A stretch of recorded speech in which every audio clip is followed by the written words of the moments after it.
Auzubillahiminash-shaytanir-rajim. Bismillahir-Rahmanir-Rahim. Dear student and scholars and researcher, अस्सलाम वालेकुम।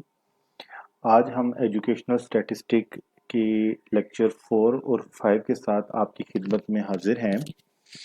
आज हम जिस टॉपिक को डिस्कस करेंगे वो मेजर ऑफ सेंट्रल टेंडेंसी और सेकंड हाफ के अंदर हम बात करेंगे मेजर ऑफ डिस्पर्शन के हवाले से।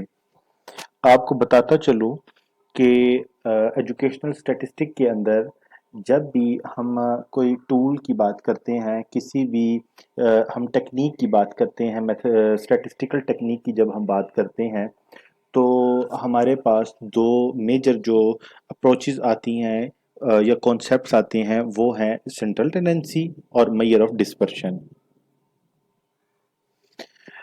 इंशाल्लाह उल अज़ीज़ इस लेक्चर को सुनने के बाद आप तमाम जो अहबाब हैं वो इस काबिल हो सकेंगे कि आप ख़ुद से एक्सप्लेन कर सकेंगे मेजर ऑफ सेंट्रल टेंडेंसी को और इसके मकासद, इसके गोल्स जो हैं वो क्या हैं। इसके बाद आप ये भी एक्सप्लेन कर सकेंगे कि मेजर ऑफ सेंट्रल टेंडेंसी जो है उसकी कैरेक्टरिस्टिक्स क्या हैं। डिफरेंट मेथड्स जो हैं वो इस्तेमाल होते हैं मेजर ऑफ सेंट्रल टेंडेंसी में, जिस तरह के mean, median, mode, geometric mean और हार्मोनिक मीन जो है, तो आप इन तमाम जो मेथड्स हैं उसके मुतालिक आगाह होंगे, इनके क्या फ़वाइद हैं, इनके क्या नुकसानात यानी कमियां वगैरह हैं और इनको कैसे किसी भी रिसर्च के अंदर जो है वो अप्लाई किया जाता है।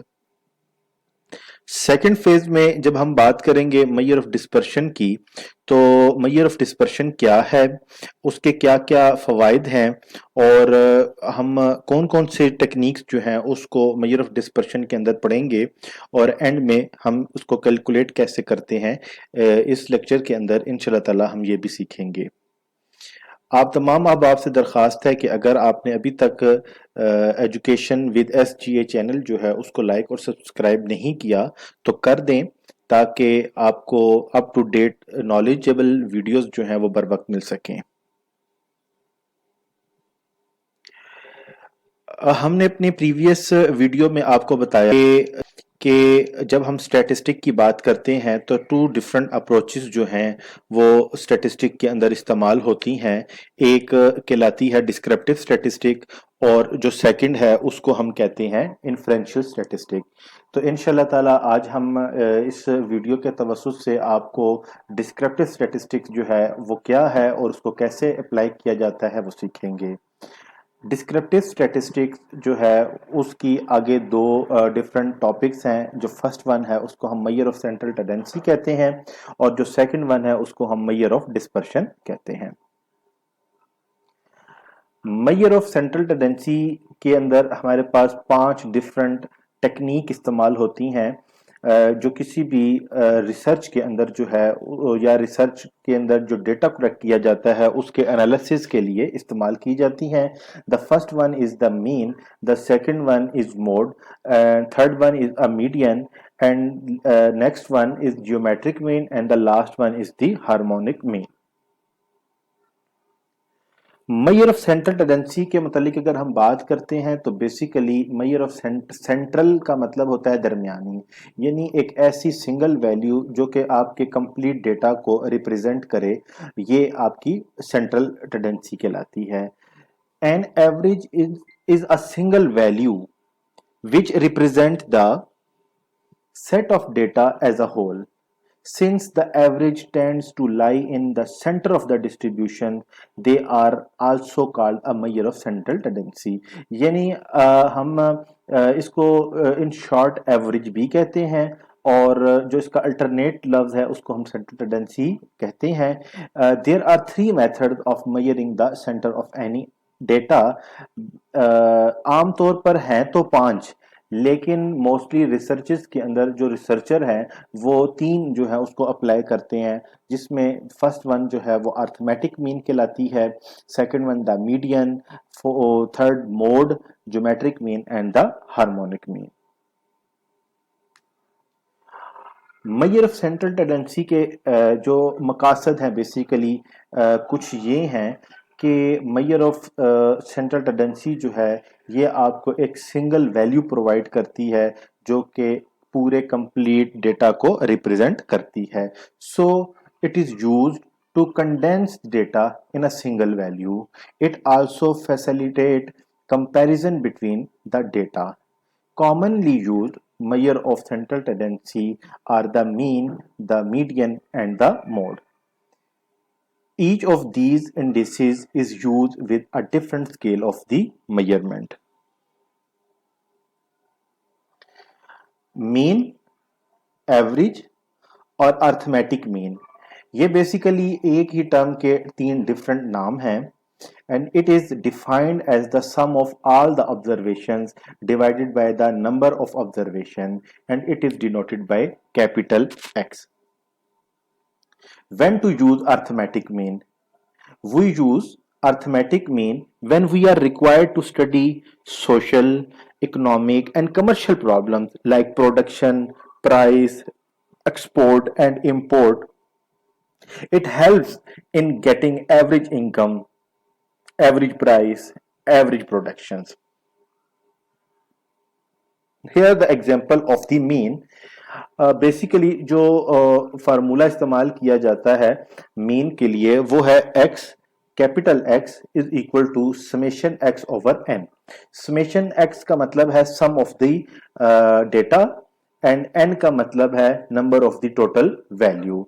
यानी हमारे पास एक डेटा दिया हुआ है 5, 10, 12, 16, 8, 42, 25, 15, 10 एंड 7. तो हमने इन तमाम वैल्यूज को सम कर दिया, जमा किया तो हमारे पास 150 आ गया. और ये हमारे पास टोटल वैल्यूज जो है वो 10 है, तो हमने 150 को 10 के ऊपर डिवाइड किया तो मीन वैल्यू हमारे पास 15 आ गई. तो ये अर्थमेटिक मीन जो है उसको मेजर करने का तरीका है. Interpretation of mean. Interpretation of mean का मतलब है कि हम अपने रिजल्ट्स की जो है वो तशरीह कैसे करेंगे. To interpret the as the balance point और the centre value. We can use the analogy of a seesaw. It means lie right at the center where the fulcrum keeps the board perfectly balanced. As the mean is based on every score or value of the data set, so it is influenced by outlier and skew distribution.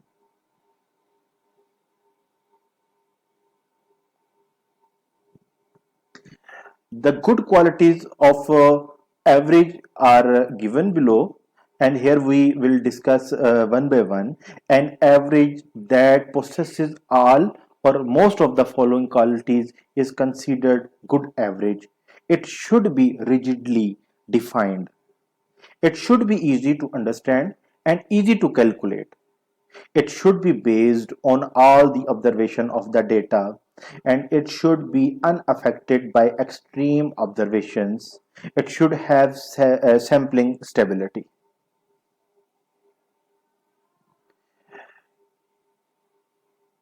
So here some disadvantages of the mean. It is highly affected by extreme values. It cannot be accurately calculated for open end frequency distribution. It cannot be calculated accurately if any observation is missing, or it cannot be located graphically. यानी आप इस data को जो है वो graphically represent नहीं कर सकते. The second technique is a median, and median is the middle most value of the set of data when data is arranged in order of the magnitude. If the number of observation is odd form, when median is mid value, and if the number of the observation is even form, then the median is the average of two middle values. कि अगर आपके पास data जो है वो even की form में है और या ओड फॉर्म में है, तो अगर ओड की फॉर्म में होगा तो आपने डेटा को अरेंज कर लेना है। अरेंज करने के बाद आप जो सेंटर वाली वैल्यू होगी वो आपकी मीडियन कहलाएगी।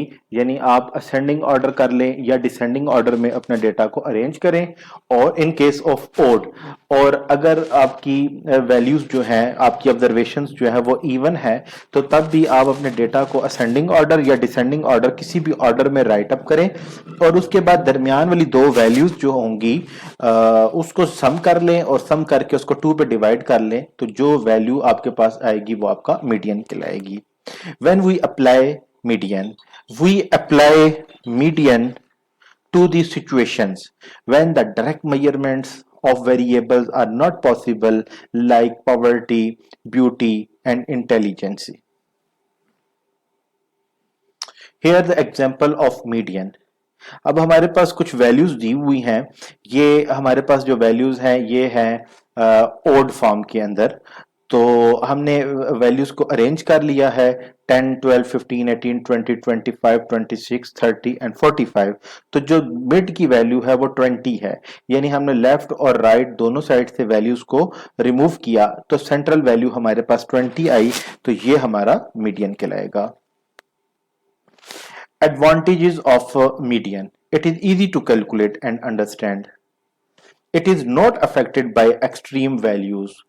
It can be computed even in open and frequency distribution. अब जब हमने मीन की बात की थी तो मीन में आप ओपन एंडेड फ्रीक्वेंसी डिस्ट्रीब्यूशन को कंप्यूट नहीं कर सकते, मतलब इस फॉर्म में, लेकिन मीडियन जो है इसमें आप जो है ये कर सकते हैं।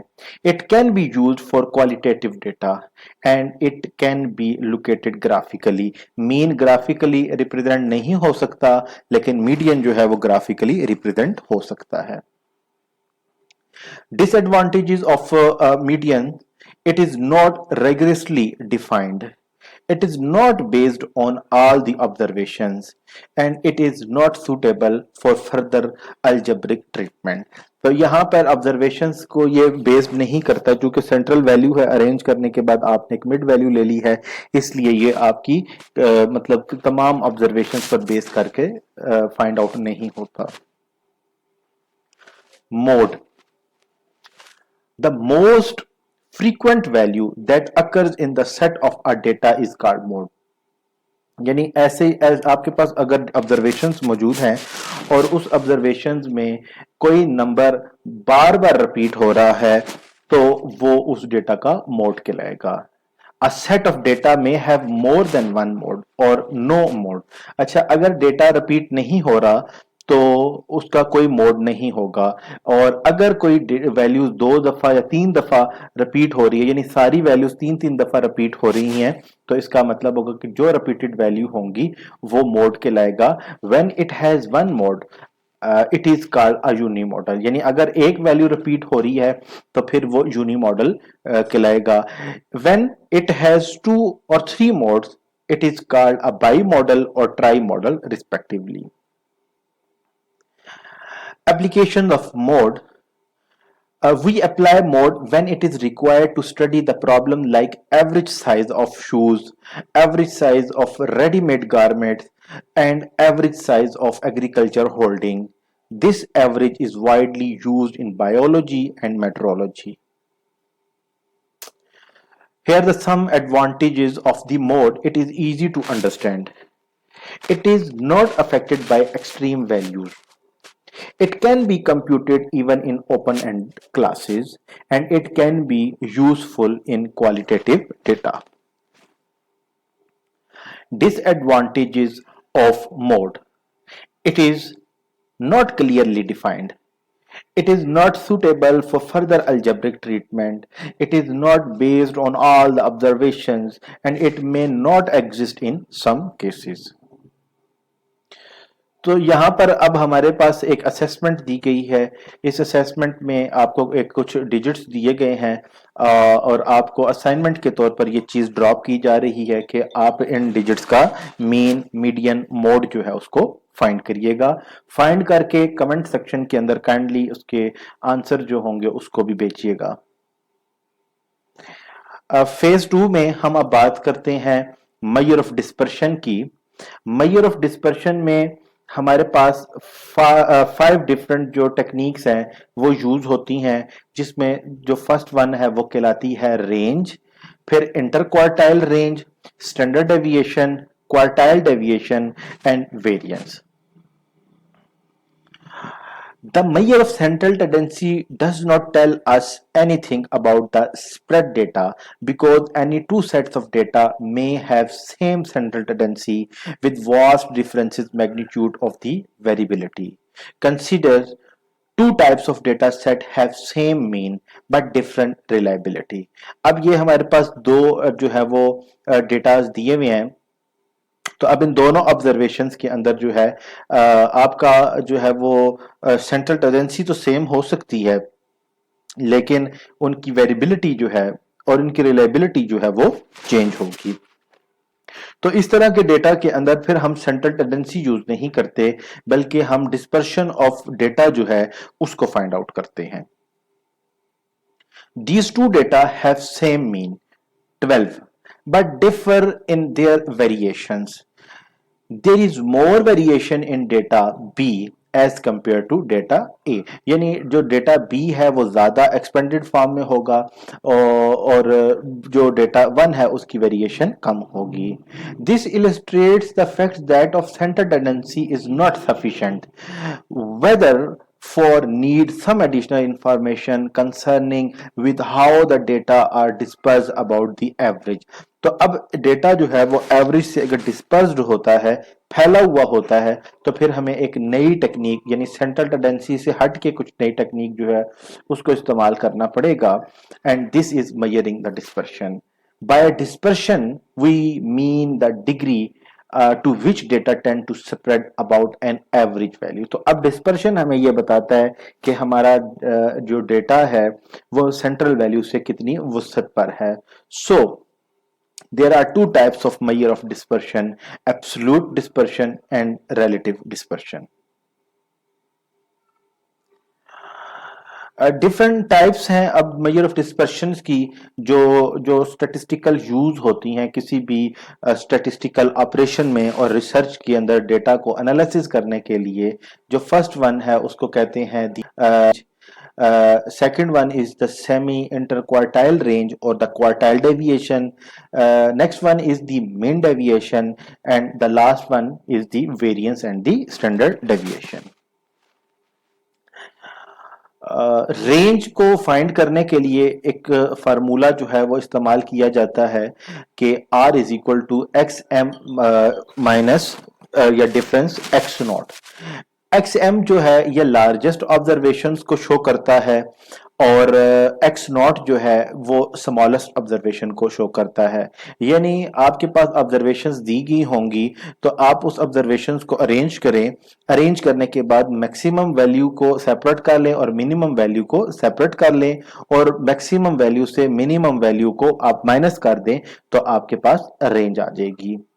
और जो कोफिशिएंट ऑफ रेंज है उसमें यह है कि X M plus X naught कर दें कि मैक्सिमम वैल्यू और मिनिमम वैल्यू को जमा कर दें तो हमारे पास कोफिशिएंट ऑफ दी रेंज आ जाती है।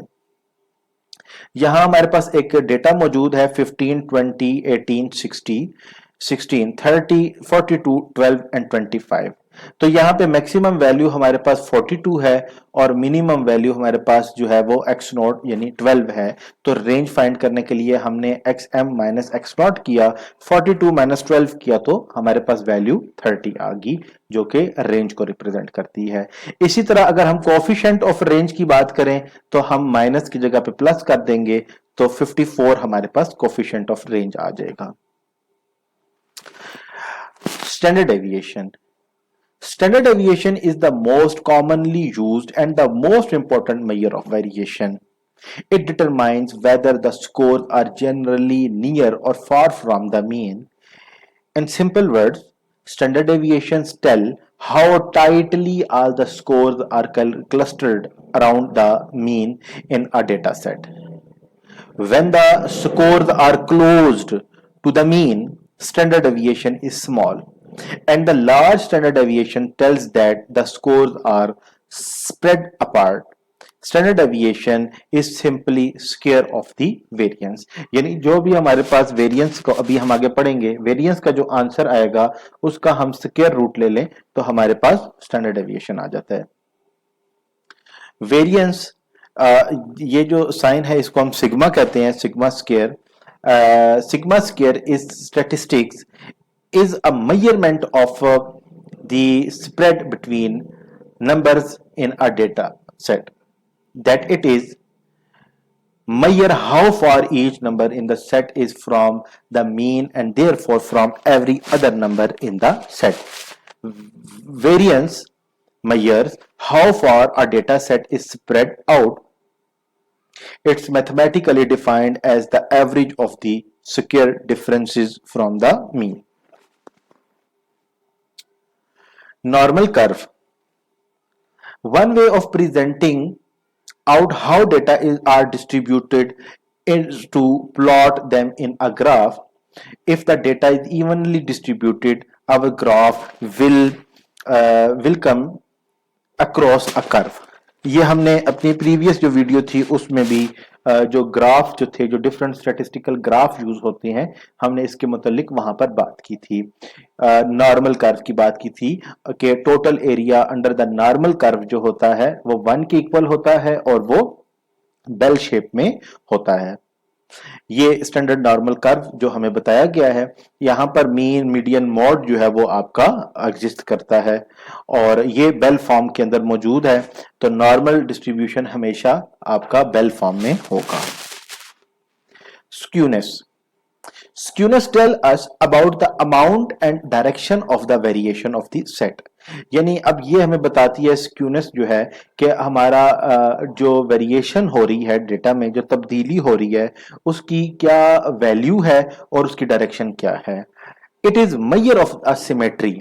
A distribution or data set is symmetric if it looks the same to left and right of the central point. If bulk of data is at the left, the peak is toward left and the right tail is longer. We say that the distribution is skewed right or positive skewed.